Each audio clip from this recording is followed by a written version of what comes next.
Gracias por acompañarnos. A continuación presentamos un panel que centra su atención en la literatura en español que se escribe en la frontera entre México y Estados Unidos y que la describe a la vez.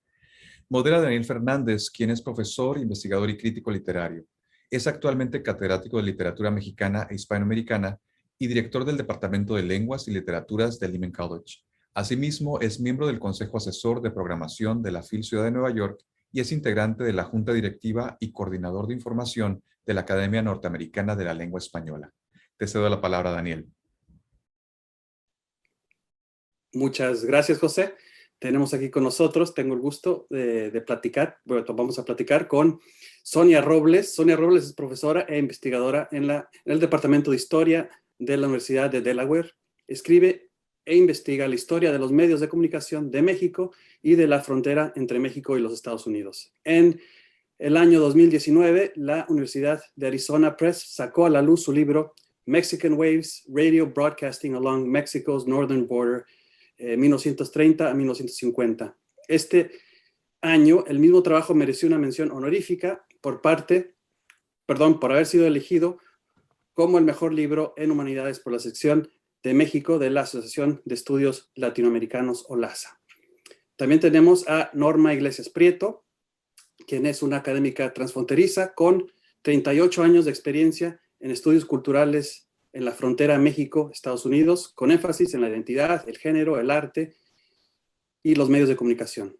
Recientemente, su investigación se ha centrado en el potencial creativo como mecanismo para resistir la opresión y expresar la dignidad humana, así como el papel de las artes en la reconfiguración del tejido social. Es autora de 5 libros, entre ellos La flor más bella de la maquiladora y Emergencias de las artes visuales en Tijuana. Y por último, tenemos a Daniel Salinas Basabe, quien es un autor, reportero y narrador de la frontera mexicana. Es autor de 14 libros, entre los que hay cuento, ensayo, novela y crónica periodística. Destacan los títulos Juglares del Bordo, Días de Whisky Malo, Bajo la luz de una estrella muerta, El lobo en su hora, Cartógrafos de Nostromo. Su último libro, publicado por el Fondo de Cultura Económica, se titula El Samurái de la Graflex.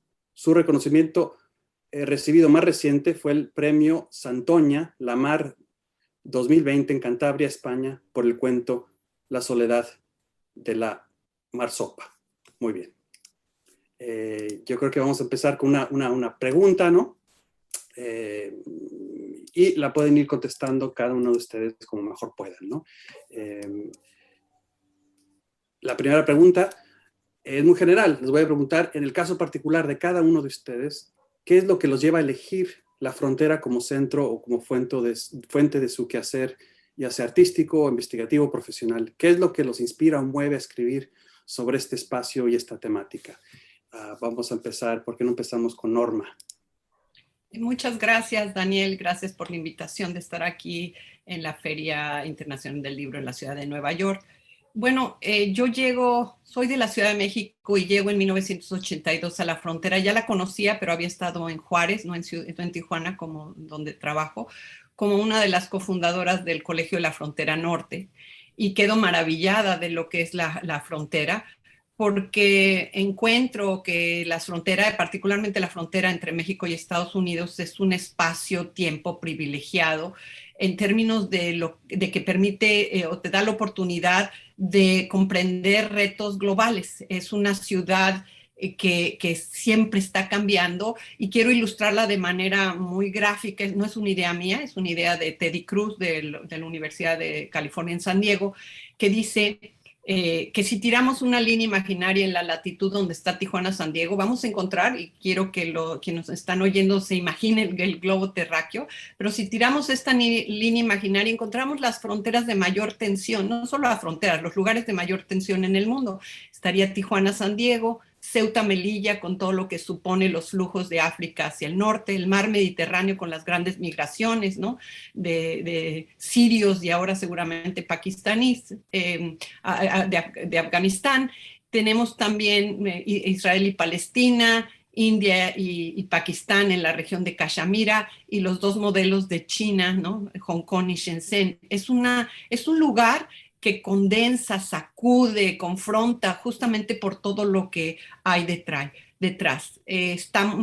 Considero particularmente la ciudad con la que trabajo, que es Tijuana, San Diego, como una especie de, aunque parezca ya muy trillado porque se ha dicho muchas veces, de laboratorio que nos permite adelantar cosas, también como una ciudad o ciudades modelo, no modelo porque sean perfectas y se planearon bien, sino porque estamos generando muchas Tijuanas y muchas Shenzhen en el mundo en términos de lo que los modelos de desarrollo están generando. Veo esto como una oportunidad, como un reto a la creación, a la academia. Ningún marco teórico sirve, ninguna metodología sirve, ninguna historia está de más contar. Entonces es una ciudad de desafíos, es una región de desafíos que invita a la investigación, es el paraíso, ¿no? Hay una sensación, con esto concluyo, de que la conozco, llevo ya 39, casi 40 años de estar trabajando en ella y me voy a la cama pensando que finalmente ya la comprendí a la región y cuando me despierto ya cambió y cambia radicalmente, ¿no? Entonces creo que es un lugar estratégico, un lugar increíble que te invita a pensar no solo tu vida y tu región, sino pensar el mundo críticamente. Muchas gracias, Norma. Vamos a preguntarle ahora a Sonia Robles. Sí, igualmente muchas gracias a Daniel a esta invitación y sí, estoy muy agradecida, ¿no? Yo solo tengo un libro, ¿verdad? Mis otros panelistas, ¿verdad? Tienen muchísimo más conocimiento, ¿verdad? Más publicaciones. Agradezco mucho esta oportunidad. Pues para mí también es personal, yo creo que esto es como obvio, ¿verdad?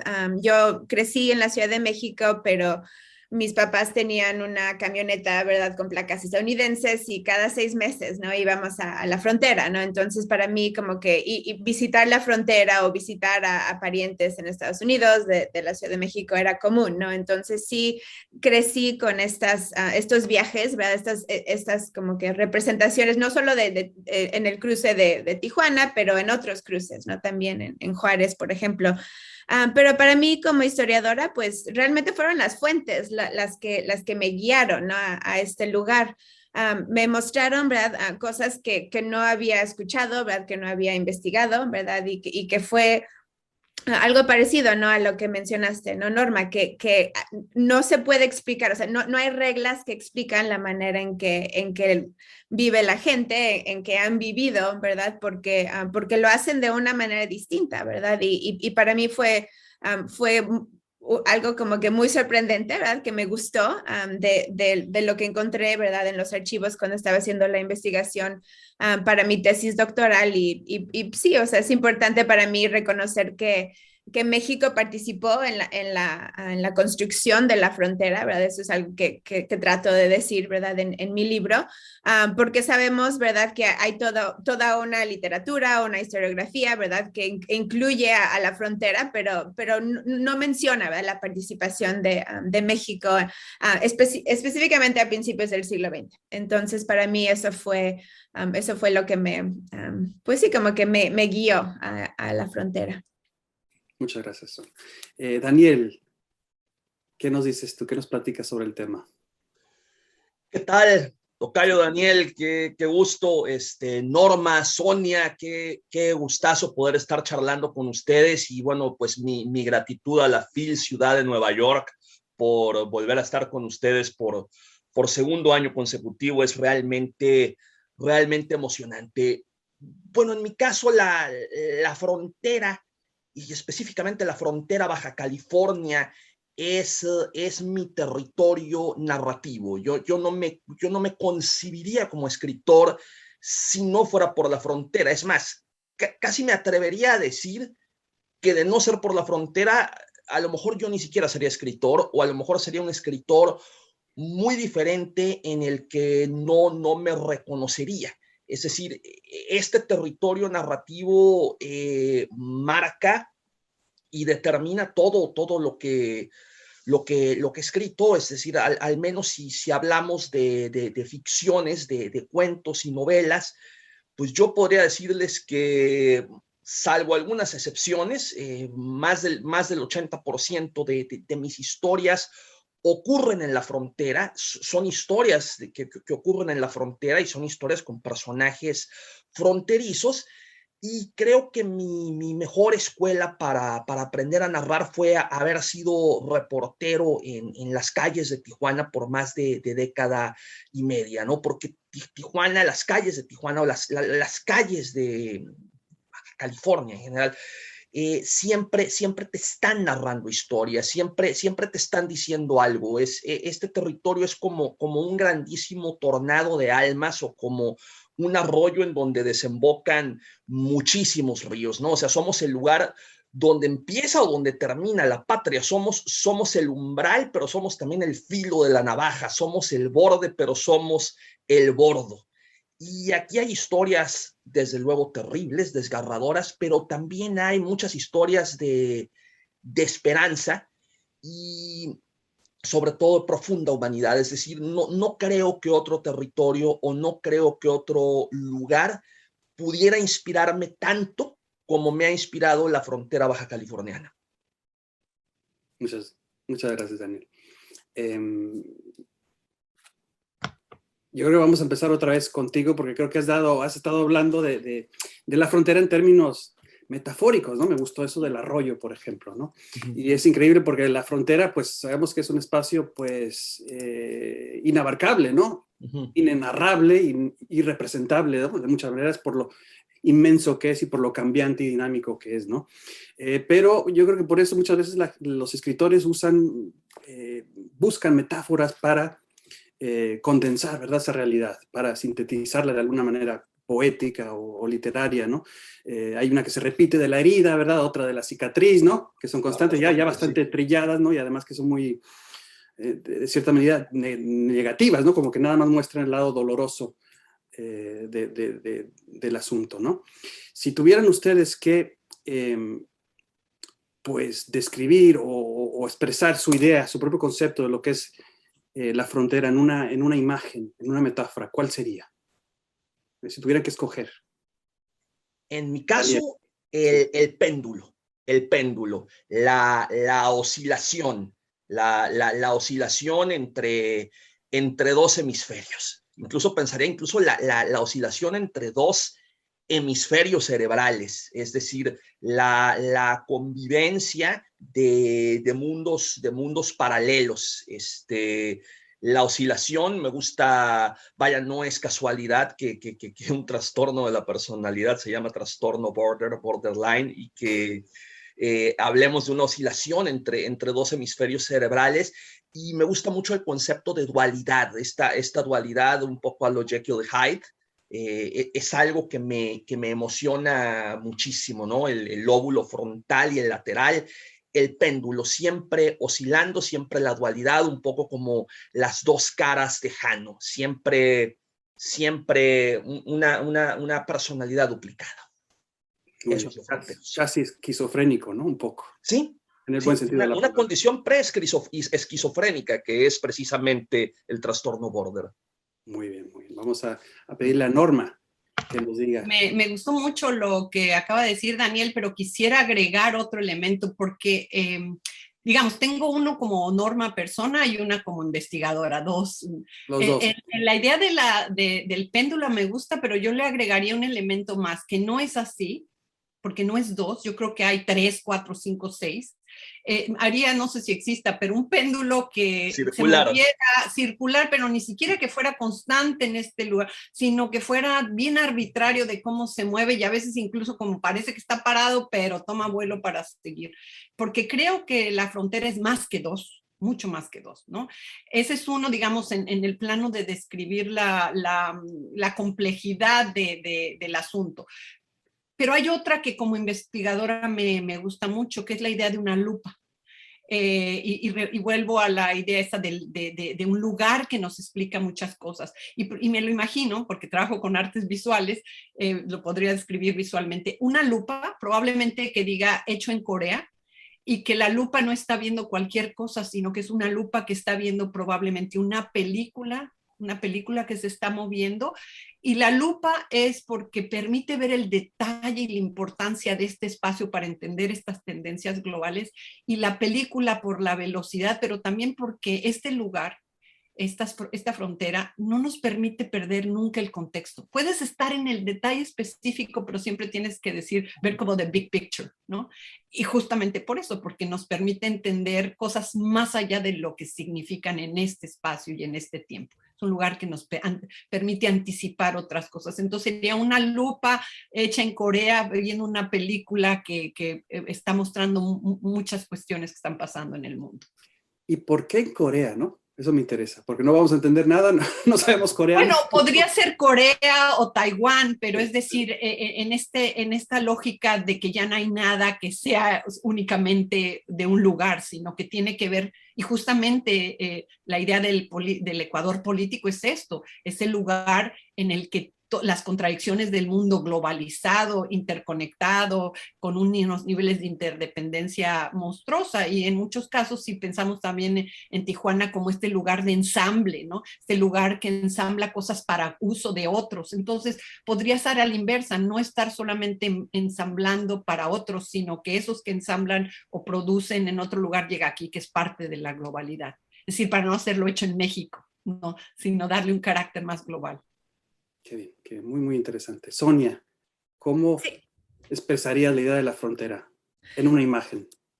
Claro, pues mi respuesta no es tan artística, ¿verdad? Me gustaría dar como que sí, me gustan obviamente, ¿verdad? Estas como que imágenes, pero para mí es algo más, es algo que yo encontré igual como que repito, ¿no? En los archivos oficiales, ¿verdad? De estaciones de radio que investigué, ¿verdad? Que escribí sobre estas estaciones de radio. Atrás, en la parte como posterior, ¿verdad? De una estación específicamente de XCJ de Ciudad Juárez, ellos ponen a la estación justo en medio, ¿verdad? De un mapa. Entonces, parecido como que a esta idea de la lupa, ¿verdad? Con el círculo, ¿verdad? Yo uso esta imagen, ¿verdad? En mi libro, ¿verdad? Y pienso en la frontera como esto, porque es un lugar específicamente en el centro, ¿verdad? No es el norte de México, ¿verdad? Y tampoco es el sur de los Estados Unidos, porque así casi hablamos o escribimos o leemos, ¿no? De la frontera como este espacio, pero es directamente como que en el centro. Esto es como que muy propagandístico aquí, pero sí se puede ver, ¿no? Como la estación, ¿verdad? Está en el centro, ¿verdad? Y esa es la manera en que esta estación pues se estaba anunciando, ¿no? En su propaganda. Y para mí así veo la frontera, o sea, no importa si es Tijuana, ¿verdad? O Matamoros, diferentes lugares están en el centro, no es como que en la orilla, ¿verdad? De ningún país.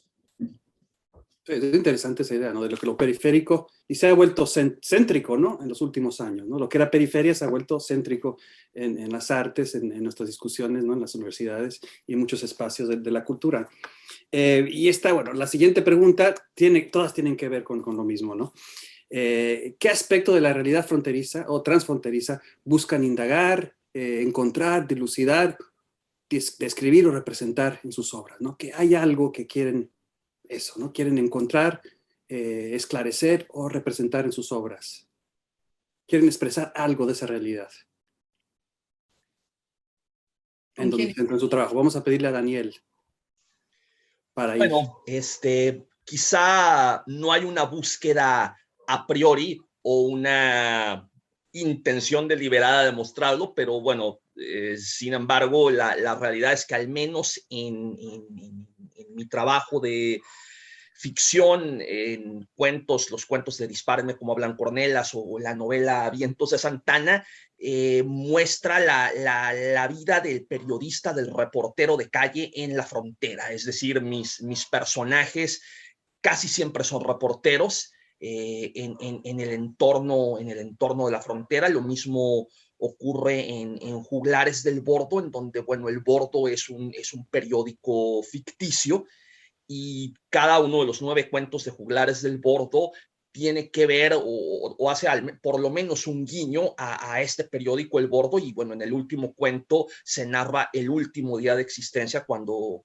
ya el Bordo cierra y deja de existir. Entonces, quizá no es algo a priori que yo diga, bueno, quiero indagar en ello, pero al final de cuentas siempre acabo escribiendo, casi siempre acabo escribiendo sobre reporteros fronterizos. Tengo otras historias que ocurren en lugares remotos, pero al final de cuentas, siempre lo que me inspira es esto, ¿no? Es decir, mostrar el trajín de un reportero en las calles de Tijuana, buscando y contando historias que a su vez se bifurcan en otros personajes, es decir, las rendichicas, por ejemplo, las empleadas de gasolineras,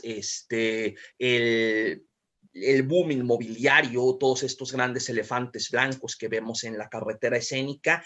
Y esencialmente, si volvemos a otro concepto de frontera, así como les hablaba del péndulo, bueno, pues narrativamente para mí la esencia es estar cruzando furtivamente todo el tiempo la frontera narrativa, transgrediendo sin pasaporte el límite, la frontera entre el periodismo y la literatura de ficción, porque me gusta mucho hibridarlos, me gusta mucho esta zona en donde el periodismo se confunde con literatura y estar oscilando entre ambos lados todo el tiempo. Muy bien, muy bien. Y Norma, ¿tú qué buscas en lo que estudias? ¿No? Porque cada quien tiene un lente interno, ¿verdad? Lo que siempre te lleva, aunque el lente sea coreano, te lleva a ciertas cosas siempre. Sí, puede ser coreano de Taiwán, ¿no? O sea, de Taiwán. No me ato con que sea de Corea.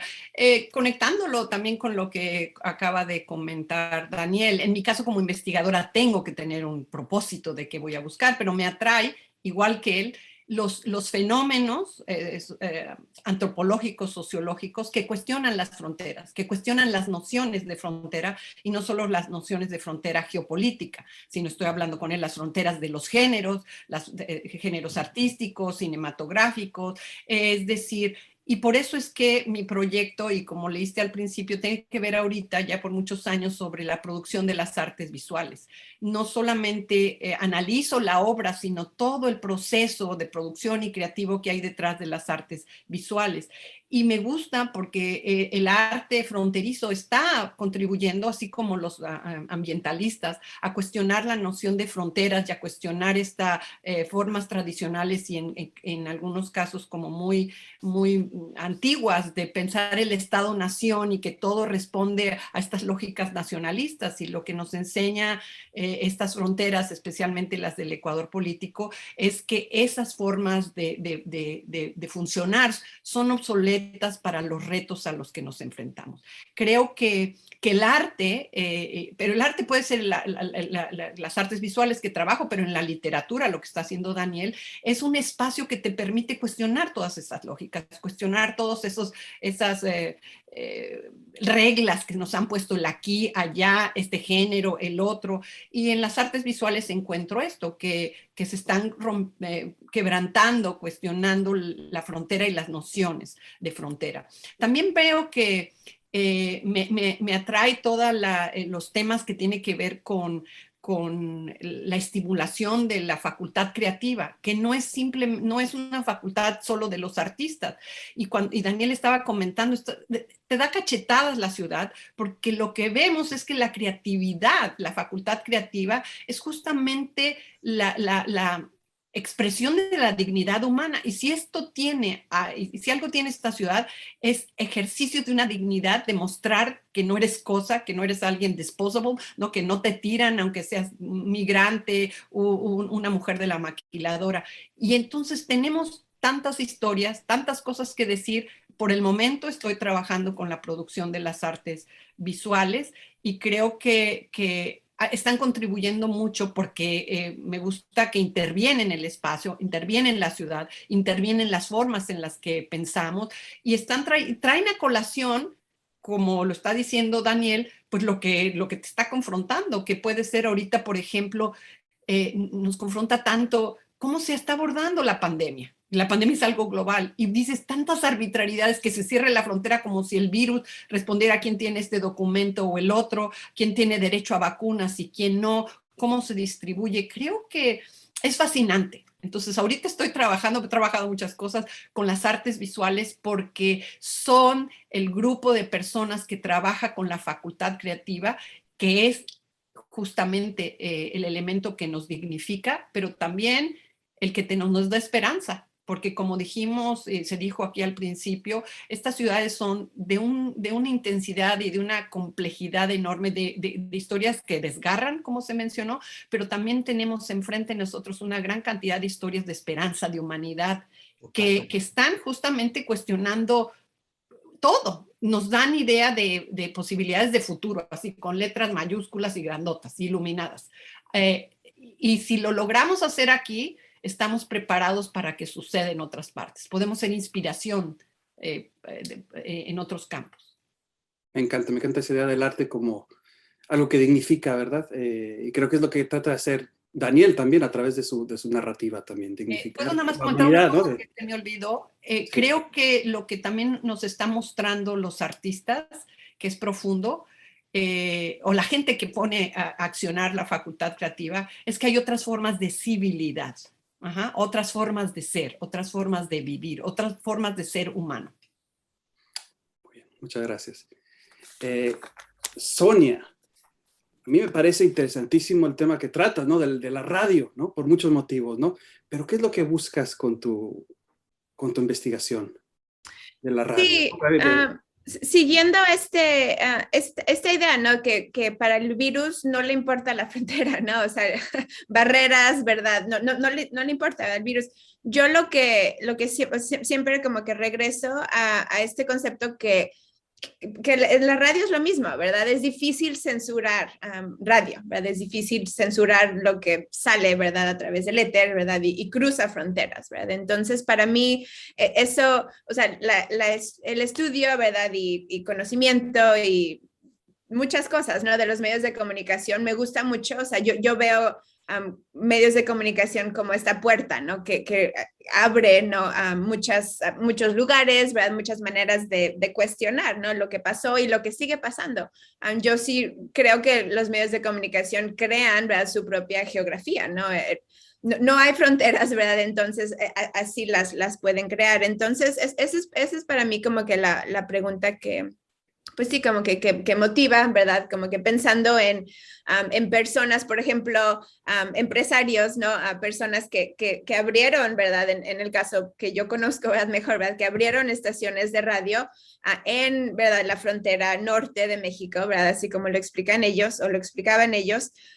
No porque querían como que ser, ¿verdad? Como que tratar de ser como que no sé, rebeldes, ¿verdad? De ninguna manera, ¿verdad? Respetaban la frontera. O sea, yo creo que ese aspecto como que sí, para mí es importante mencionar. No es que solo es un lugar donde no hay leyes, ¿verdad? Respetaban la frontera, pero utilizaron, ¿verdad? Un medio, ¿verdad? O en este caso, ¿verdad? Un negocio, ¿verdad? De radio, ¿para qué? Para cruzar y para atender a un público en Estados Unidos, ¿verdad? Y también en México. Entonces, yo con este aspecto como que, o esta idea de creatividad, ¿verdad? Del ingenio mexicano, ¿verdad? Como sea que lo quieras mencionar, ¿verdad? O sea, es un lugar de oportunidad. Y yo veo en el caso mío, ¿verdad? Que los medios de comunicación realmente sí son un gran ejemplo, ¿verdad? Para tratar de entenderlo mejor. Yo creo que incluso para entender lo que es el fenómeno de Internet, ¿no? Porque eso fue una tecnología pre-Internet, ¿verdad? La gente piensa que se inventó el mundo con el Internet ahora, ¿no? Cuando la radio era potentísima, ¿no? Para crear esos espacios y esas comunidades, ¿no? Transfronterizas. Muy interesante, sumamente interesante. Vamos a la siguiente pregunta. Hay quien diría que siguen existiendo y siguen propagándose ideas negativas, ¿no? Malentendidos, conceptos erróneos sobre la frontera. En su opinión, ¿cuál sería el más grave o dañino de estas ideas que se propagan y cómo se pueden combatir estos prejuicios o ideas erróneas de la frontera a través del espacio de la cultura, de la escritura, de las artes visuales, del cine y de la cultura en general? Vamos a preguntarle a Daniel para empezar. Claro, es inevitable y bueno, nosotros tendemos a ser víctimas favoritas del cliché y de clichés burdos y de el estereotipo de estereotipos ridículos realmente, que bueno, generalmente vienen de gente que prefiere englobarlo todo en una generalidad y en una en una caricatura, ¿no? Y que, bueno, ahí retomo lo que dice Norma en el sentido de que esto es mucho más complejo, mucho más diverso y que es preciso conocerlo a fondo. Incluso la sola idea de estereotipar, es decir, la frontera como una especie de mundo homogéneo, a mí me parece errónea, porque, por ejemplo, nací y crecí en Monterrey. Las primeras veces que crucé la frontera fue entre Tamaulipas y Texas, y les puedo decir que esa es una forma muy diferente de norteñidad, es decir, la realidad que se vive en la frontera tejano-tamaulipeca es muy diferente y tiene muy poco que ver con la realidad de las Californias, por ejemplo. Aquí se respira otra vibra, es otra esencia, socialmente tiene otros cimientos. ¿Cuál es el peor estereotipo? Pues obvia decir que en mi caso, o al menos en lo mío, que sería el de la narcoliteratura, por ejemplo. O sea, el creer o el dar por hecho que si escribes sobre frontera, entonces necesariamente haces narcocuentos, narcoliteratura. Y yo les digo, ok, reflejo la violencia porque es inocultable, porque finalmente no puedes pretender que no existe. La violencia es parte de nuestra vida diaria, eso es un ritual de vida diaria. Pero de ahí a decir, caray, narcoliteratura, caray, jamás he tenido un personaje que sea un capo, que sea un narcotraficante. Mis personajes son reporteros, y generalmente la violencia se muestra con un contexto y con un contexto social, porque en todo caso quienes tienen voz son las víctimas colaterales, o los que no aparecen a cuadro, o los que no se van a llevar las fanfarrias ahora que están tan de moda, los narcos guapos en Netflix, o los narcos heroicos en Netflix. Así es que creo que de todos los estereotipos posibles, el de asociar necesariamente la frontera con narco y violencia es el que ya puedo decir, ya chole, ¿no? Ya estamos hasta acá. Y no quiero, no siento que yo contribuya con eso. La narcocultura, ¿no? La narcocultura, todo lo que implica, todo lo que conlleva, y el hecho de que necesariamente lo asocien con lo fronterizo, cuando además es algo que permea ya en todo el país, y que la frontera es algo mucho más profundo que eso, ojo, sin negar la violencia, porque la violencia está presente en toda Latinoamérica en este momento. Muy bien, Daniel. Norma. Creo que coincido. Toda la visión está de todo lo que está alrededor de la narcocultura y lo que está representado económicamente, porque no estamos hablando solamente de intenciones culturales, sino hay todo un mercado que detrás de todo esto que ha dejado billones de dólares, ¿no? Interés, y también ha sido muy rentable políticamente, porque el miedo, cuando tú representas algo con miedo, pues ganas votos en un lado o en otro. O sea, la sobre estereotipación de Tijuana siempre ha tenido beneficio para empresas, para políticos, para muchos sectores. Entonces, el problema que tenemos, pensar en uno solo es difícil, porque creo que el gran problema o un gran reto al que nos enfrentamos es que esta frontera existe en el imaginario del mundo. Tú puedes decir, ¿de dónde vienes? Vengo de Tijuana, de Ciudad Juárez, y la gente tiene ya una idea preconstruida a partir de todos estos estereotipos. Entonces es más difícil construir nuevas narrativas cuando están cimentadas en tantos estereotipos. Por eso es que hay un doble trabajo, y por eso es tan importante el cuestionamiento de las fronteras, de lo dado, porque si nos vamos por lo dado, pues vamos a reproducir esas historias. Entonces, como todo estereotipo, pues es una generalización que contribuye a una interpretación muy simple de la realidad, y como empezamos este panel es afirmando que lo que caracteriza estos espacios es justamente la complejidad, el dinamismo, el cambio. Entonces tenemos un reto para narrarla de una manera compleja. Como ya se planteó aquí, hay tal diversidad, no hay una novela que pueda hablar de la realidad de la esta ciudad, de una colonia o de un espacio, es compleja. Y como decíamos, se está moviendo, ¿no? Entonces, creo que se podría hacer en función de muchos trabajando, como lo hace Daniel, como lo hace Sonia, en términos de generar nuevas narrativas que tengan y que puedan llegar a públicos tan amplios como llegan todas estas otras imágenes estereotipadas. Lo veo, volviendo a las cosas de imaginar una imagen como un rompecabezas no plano, sino tridimensional y además en movimiento como un móvil, y que necesitamos ir rompiendo, deconstruyendo y haciendo estas nuevas piezas que componen este complejo rompecabezas. Pero tenemos un problema serio, porque son espacios hiperrepresentados, ¿no? Y con una cantidad de estereotipos muy fuertes que cuesta trabajo romperlos. Es mucho más fácil seguir la corriente del estereotipo que plantearlo nuevo, porque plantear nuevas narrativas de la frontera implica forzar a los lectores a que empiecen con elementos nuevos que no tienen en mente, ¿no? Entonces es un trabajo constante y es un trabajo difícil. Es un reto enorme, ¿no? Un reto enorme, ¿no? Especialmente porque desgraciadamente el morbo, ¿verdad? Lo negativo, el miedo es lo que vende, ¿verdad? Eso es lo que te da las series de Netflix y etcétera, ¿no? Es muy difícil ir en contra de ello, ¿no? Pero es una necesidad y es una responsabilidad ética, yo creo, ¿no? Lo que estoy viendo aquí, platicando con ustedes. Bueno, Sonia, ¿qué nos dices tú sobre el tema? Pues para mí, igual, como que coincido, pero más, o sea, yo lo como que describiría como que es un lugar olvidado, ¿verdad? Pero la frontera, así, esas es como que las reproducciones, ¿no? La representación, que es un lugar olvidado, ¿verdad? Que no tiene historia, ¿verdad? O, ¿verdad? Que esa historia, que solo está como que conectada, ¿verdad? ¿A dónde, ¿verdad? A los Estados Unidos y la historia de los Estados Unidos, ¿verdad? Entonces, para mí eso, o sea, no es que no hay verdades, ¿verdad? O ciertas como que cosas que sí, ¿verdad? Como que sí son como que verdaderas, pero al mismo tiempo, como dije al principio, ¿no? Como que la participación de México es importante, ¿verdad? Para mí en la historia, ¿verdad?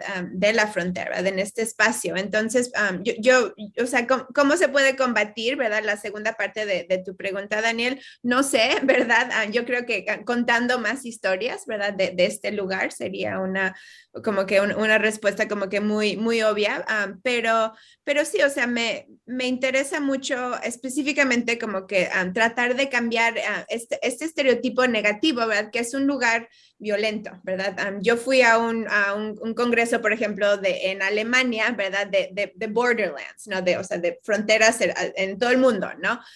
Y claro, o sea, en el caso mío, ¿verdad? Antes de que publique mi libro, el primer estereotipo es que, es un lugar violento, es muy violento, ¿verdad? O sea, es lo único, ¿verdad? Que colegas, ¿verdad? En otras partes del mundo, ¿verdad? Alemania, estoy hablando más como que Alemania, Francia, ¿verdad? Inglaterra, es lo primero que piensan, ¿verdad? Pero obviamente esa no es la historia que yo conté, ¿verdad? Y que quiero contar de este lugar. Entonces yo sí, es un reto, efectivamente, ¿verdad? Pero sí, sí me preocupa mucho como que pensar que es un lugar olvidado, ¿verdad? Porque sabemos que no es así. Pero lo recuerdan para hacer cosas malas, ¿no? Para las series malas donde, pues, donde salen todos estos estereotipos negativos, desgraciadamente. Vamos a ver. La siguiente pregunta. ¿Cuál es el fenómeno cultural más significativo que han visto desarrollarse o surgir en los últimos años en este espacio transfronterizo o en la frontera? ¿Cuál es lo más significativo que han visto, digamos, en los últimos 10, 15 años surgir de la frontera? Como fenómeno cultural, como desarrollo. Daniel.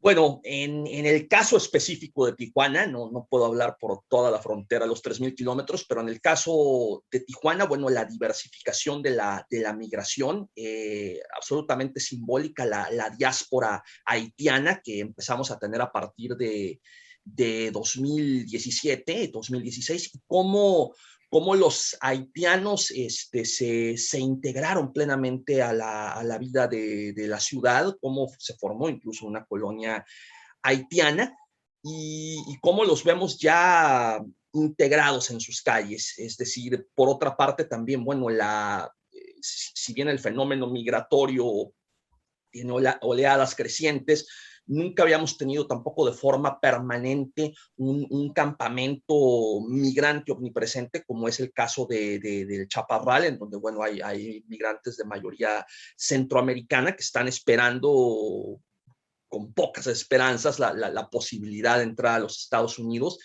Y en cuanto a la vocación de la frontera, creo que está habiendo fenómenos que han sido un boom en la última década.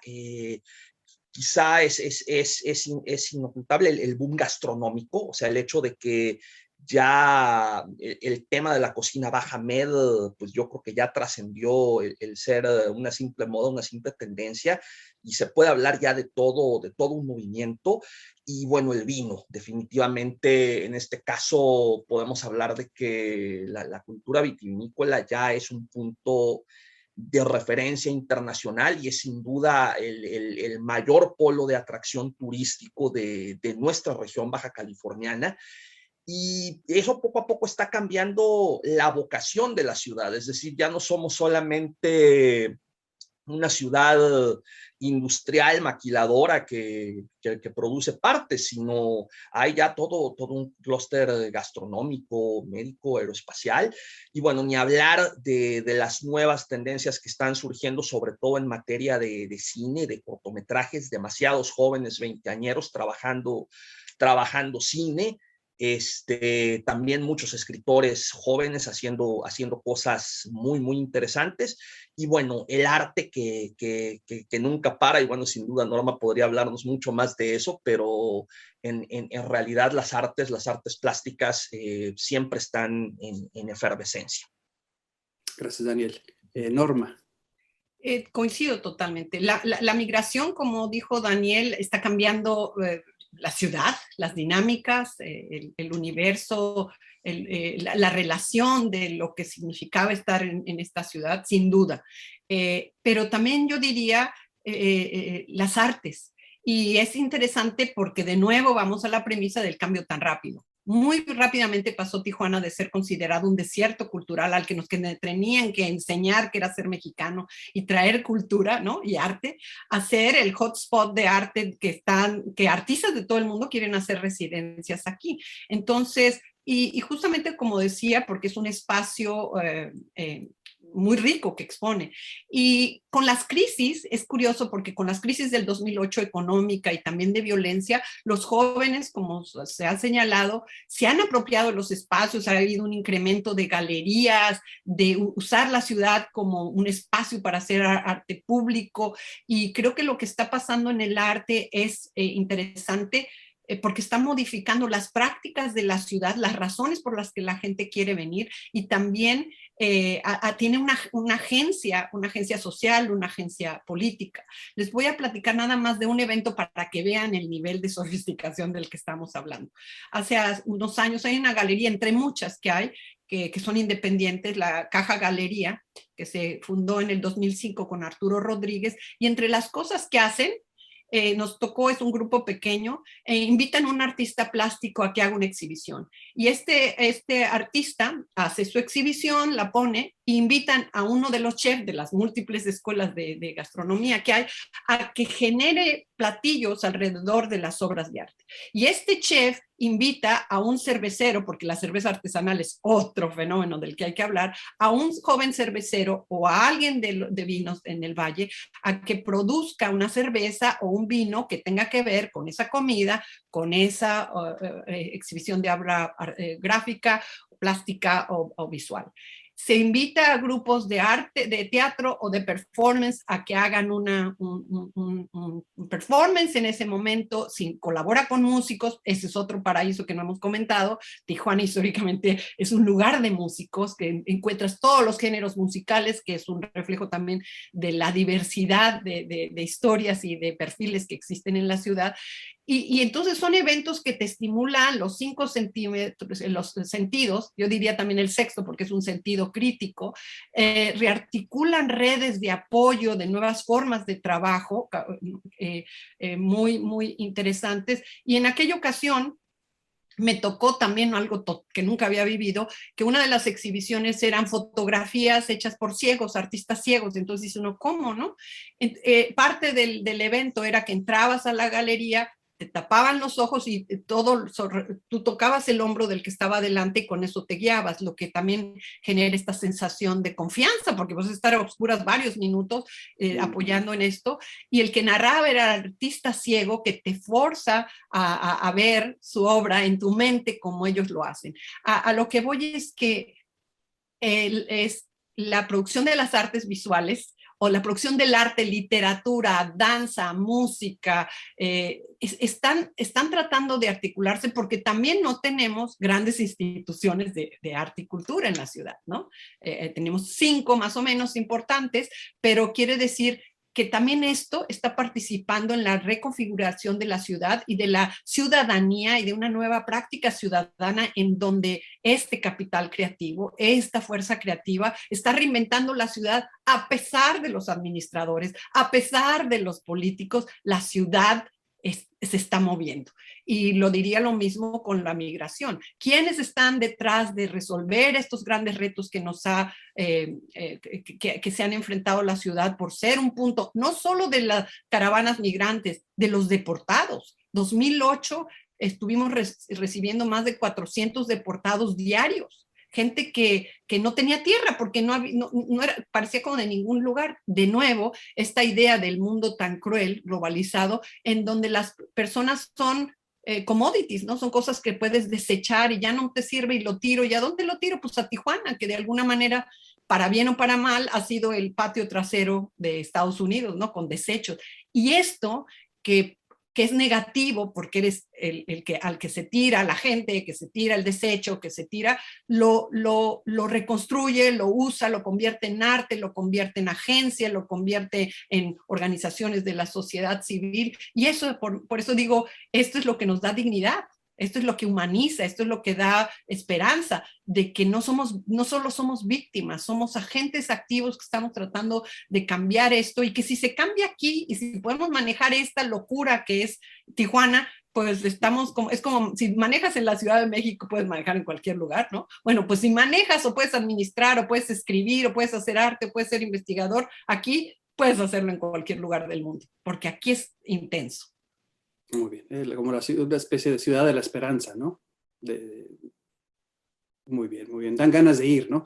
Me da gusto haber preguntado esa pregunta, ¿no? Porque dan ganas de ir, ¿no? De repente Tijuana es un lugar al que se presenta, se perfila como una ciudad a la que hay que ir a visitar, ¿no? Y a disfrutar de otra manera distinta. Sonia, perdón. Sí, no, yo creo que sí. Hay una nueva generación, ¿verdad? De fronterizos, ¿verdad? Y fronterizas, ¿verdad? Que sí, o sea, yo lo veo más como que del lado académico, ¿verdad? Desafortunadamente esos son como que los lentes, ¿no? Que tengo puestos, pero en junio participé en un coloquio es un grupo, ¿verdad? Investigadores de diferentes disciplinas, entonces historia, ¿verdad? Sociología, geografía, diferentes trasfondos, y se llama United Fronteras, ¿verdad? Fue un coloquio como que muy simple, ¿verdad? Organizaron todo, ¿verdad? O sea, ya tenían como que varios meses, como que entre 6 meses, ¿verdad? Y 9, ¿verdad? Organizando un coloquio, y lo que están usando, ¿verdad? Este grupo, ¿verdad? De investigadores e investigadoras son las humanidades digitales, ¿verdad? Que es un concepto como que algo abstracto todavía, ¿verdad? Como que cada quien te va a dar una definición, ¿no? Diferente de qué son humanidades digitales, pero realmente lo que están haciendo, ¿verdad? Y lo que fue evidente después de mi participación en este coloquio es que esta nueva generación de fronterizos y fronterizas no quieren que personas ajenas cuenten su historia, ¿verdad? Como que ellos y ellas quieren contar su propia historia y están usando, ¿verdad? En el caso de lo digital, ¿no? O sea, medios de comunicación, obviamente, ¿verdad? Como que el internet, de diferentes mapas también. Tengo, ¿verdad? Ya varios meses trabajando con dos investigadoras que empezaron un sitio web que se llama Borderlands Archives Cartography, que es un mapa, ¿no? de la frontera que tiene diferentes zonas en donde se inició periódicos, ¿verdad? O sea, es un mapa que te dice, ¿verdad? Como que visualmente aquí se fundaron todos los periódicos del lado mexicano, ¿verdad? Y también del lado, ¿verdad? Estadounidense, desde el siglo XIX, ¿verdad? Hasta siglo XX. Entonces, yo sí veo que del lado académico, ¿verdad? Una nueva generación de fronterizos, ¿verdad? Fronterizas con diferentes puestos o que todavía están estudiando, o sea, no importa, ¿verdad? Realmente como que en qué etapa, ¿no? Están de la vida, pero que quieren usar lo digital, ¿no? Lo visual para contar historia, para hacer investigación. Y para mí eso fue, me gustó mucho, ¿no? Obviamente la experiencia de participar en el coloquio, pero también como que darme cuenta de como lo que mencioné, ¿no? Que están como que cansados y cansadas en que personas desde fuera, ¿verdad? Cuenten su historia, ¿verdad? Como que ellos y ellas quieren contar su propia historia y eso me inspiró mucho. Muchas gracias, Sonia. Siento que podríamos seguir hablando y hablando de este tema y de otros, ¿no? Lamentablemente me dicen que ya se nos acabó el tiempo. Ha sido un verdadero gusto, ¿no? Poder charlar con ustedes y con ganas, la verdad, de que esto tengamos la oportunidad de volverlo a hacer en un futuro no tan lejano. Muchísimas gracias, Daniel, Norma, Sonia, ha sido un verdadero placer y hasta la próxima. Gracias. Que sea pronto. Muchísimas gracias a ustedes. De verdad, un placer estar con ustedes.